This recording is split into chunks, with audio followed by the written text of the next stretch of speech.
Hamparan hijau terbentang luas di sekitar desa yang tenang. Max, seekor golden retriever, berlari di jalan setapak, ekornya bergoyang dengan riang. Rio, seorang anak laki-laki, tertawa sambil mengejar Max. Rio dan Max berbagi tawa di halaman mereka.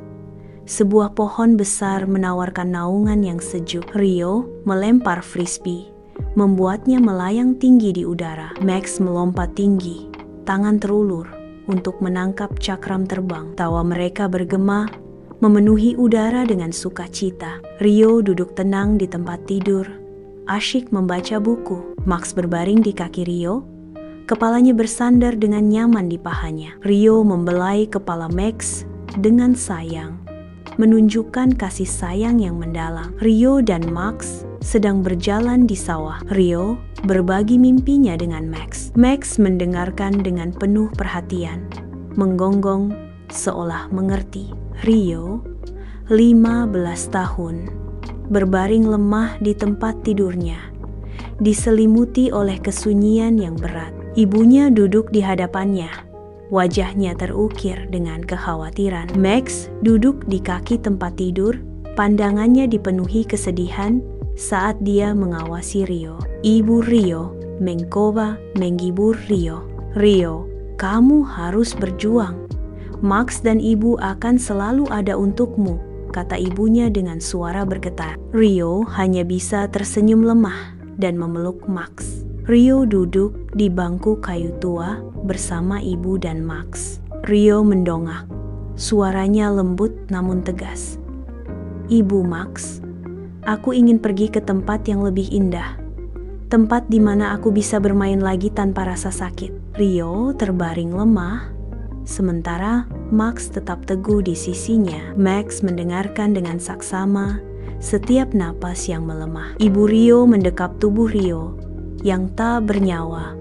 Kesedihan mendalam terukir di wajahnya. Max mengikuti, ekornya terkulai, mencerminkan kesedihan yang mendalam. Mereka membawa Rio ke tempat favoritnya di bawah pohon, tempat perlindungan yang mereka bagi. Rio beristirahat di bawah pohon.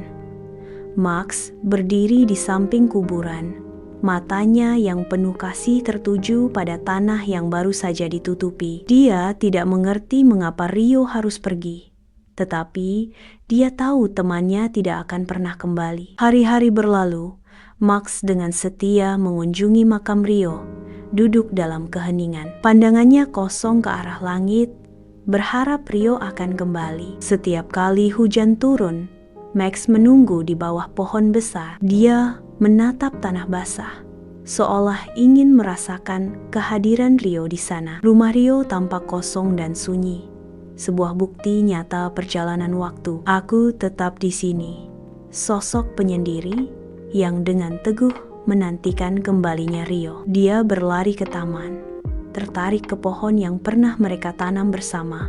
Sebuah penjagaan sunyi di udara terbuka. Aku menunggu, sebuah siluet kesepian melawan cahaya yang memudar di dekat pohon. Seorang anak kecil mendekati rumah Rio.